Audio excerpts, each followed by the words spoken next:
Bonsoir les amis, j'espère que vous allez bien. T'as raté? Non, je suis en train de faire.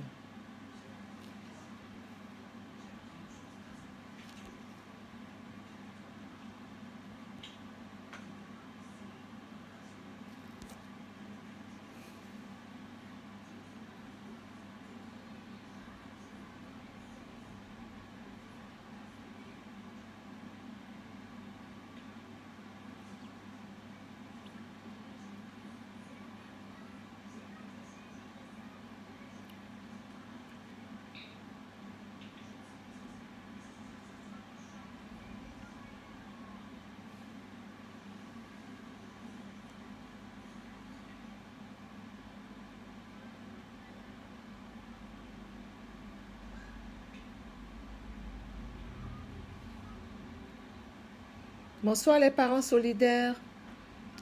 J'espère que vous allez bien.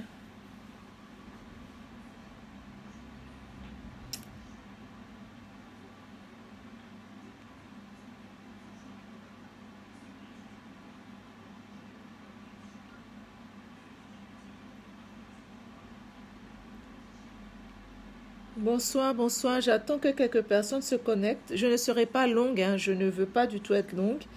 Mais je veux vous parler un peu d'Abdoul. Abdoul est un enfant bien portant aujourd'hui. Et malheureusement, sa maman s'est rendue compte en fait qu'il avait des problèmes de surdité.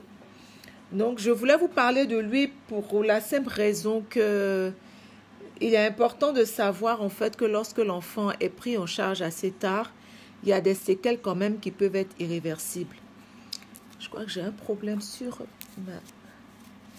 Désolée. Voilà, sur la caméra là. Donc voilà, si vous pouvez partager s'il vous plaît la vidéo. Partagez la vidéo pour qu'on ait plus de monde. Pour qu'on puisse encore parler de l'hydrocéphalie et ses conséquences et surtout l'importance de pouvoir prendre en charge, l'importance d'avoir des dons pour pouvoir prendre en charge rapidement les enfants. Et ça, on ne peut pas faire ça sans vous. On ne peut vraiment pas le faire sans vous. Non, vraiment, c'est important pour nous que vous le sachiez. Donc, essayez de vous connecter. Et on va parler de ça. C'est vrai que ce n'est pas des thèmes qui sont faciles à aborder, mais ça touche beaucoup d'enfants.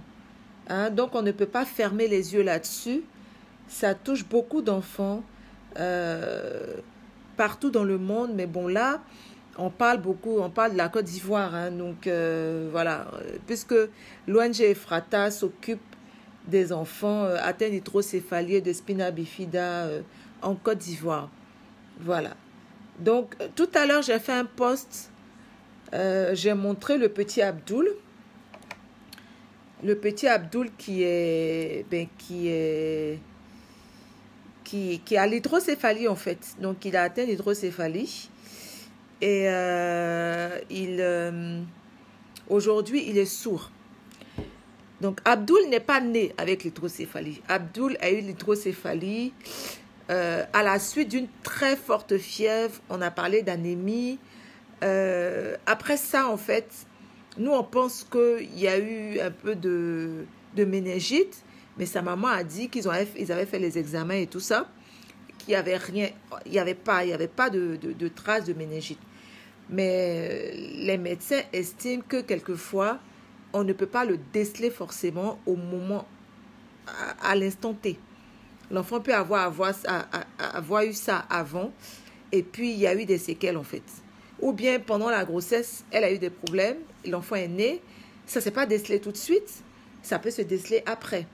Donc là, vous voyez la photo du petit Abdoul. Abdoul n'a pas la grosse tête en fait. Sa tête n'est pas volumineuse.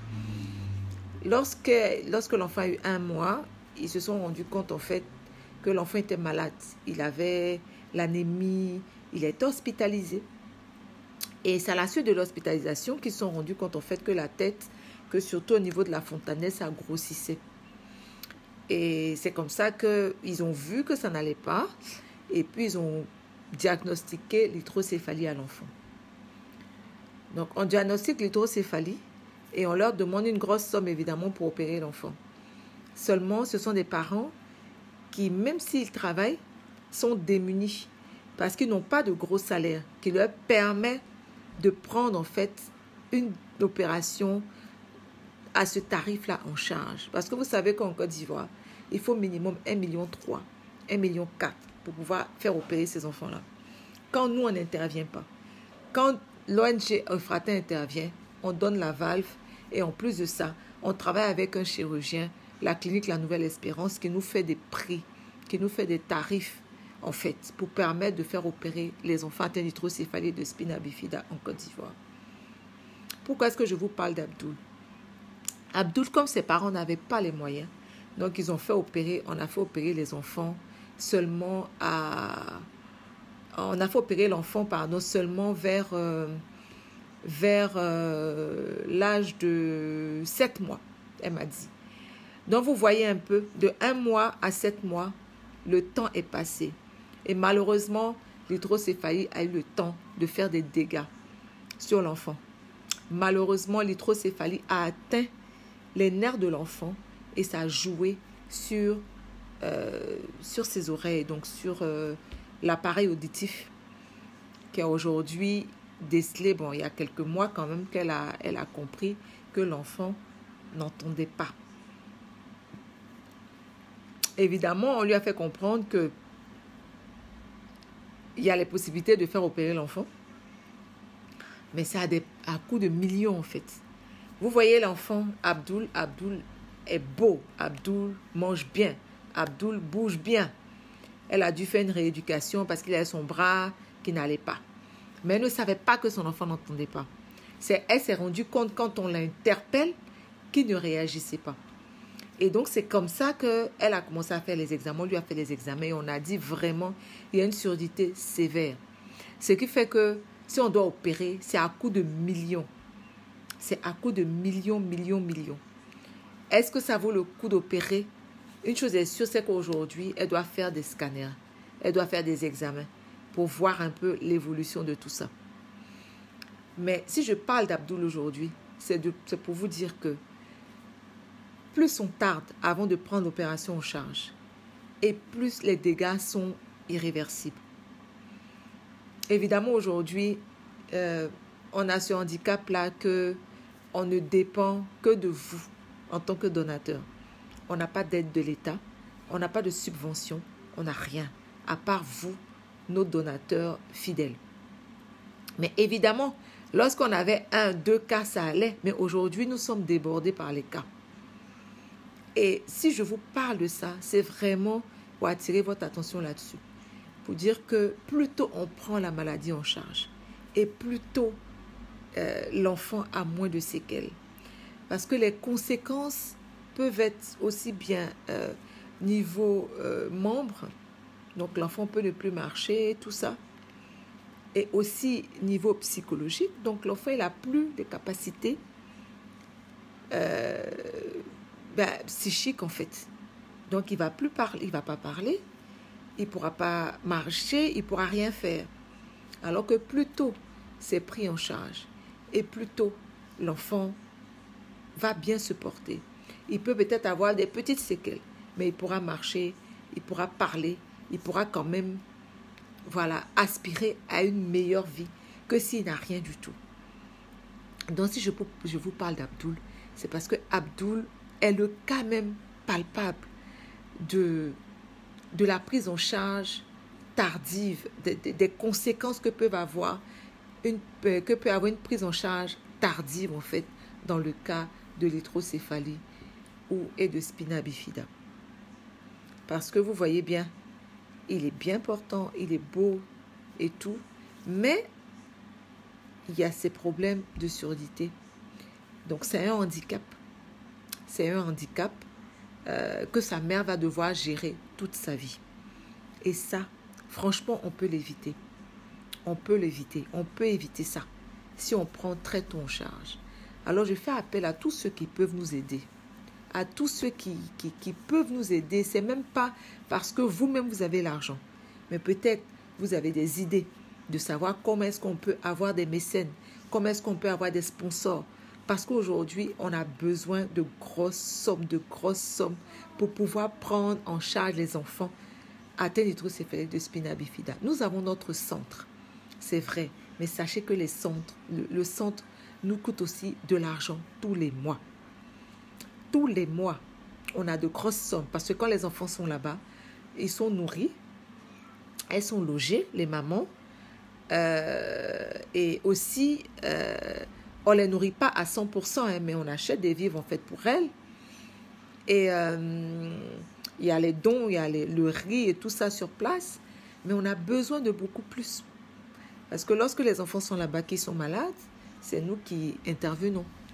Lorsqu'on les fait opérer et qu'ils font, on met les, comment dire ça, ils doivent faire les pansements, c'est nous qui le faisons. Donc, je vous prie de partager cette vidéo, partagez. Je sais très bien que la maladie, vous vous dites, ah, c'est pas moi je ne connais pas, mais on ne sait pas d'où est-ce que ça peut provenir. On ne sait pas d'où est-ce que ça peut, en fait, intervenir. Donc, vraiment, je vous demande de partager la vidéo. Je vous demande aussi d'inviter des gens à nous rejoindre. Je vous demande aussi de réagir. Ce n'est pas que financièrement, mais aussi lorsque vous partagez nos publications. Ça fait qu'on a une portée beaucoup plus importante. Et ça nous permet par la suite de pouvoir faire face à tous ces challenges que nous avons au quotidien. Je ne vais pas vous retenir plus longtemps. Je vous remercie. Je remercie tous les donateurs. Je remercie tous vos soutiens parce que vous nous envoyez souvent des messages et ça fait chaud au cœur. N'hésitez pas à partager ces vidéos-là pour que nous puissions toucher le maximum de personnes. Je vous mettrai toutes les infos en commentaire, en post avec toutes les infos pour pouvoir nous faire des dons. Et je vous mettrai aussi la photo du petit Abdoul que vous avez vu déjà sur notre page. Voilà. Merci beaucoup. Je vous souhaite une bonne soirée et puis un bon week-end. Et si vous avez des questions, je suis disposée à y répondre vraiment dans la possibilité de mes moyens. Comme je le dis toujours, je ne suis pas médecin, mais j'essaie de donner les informations que j'ai. Voilà. Merci beaucoup. Je vous souhaite une bonne soirée et puis à bientôt.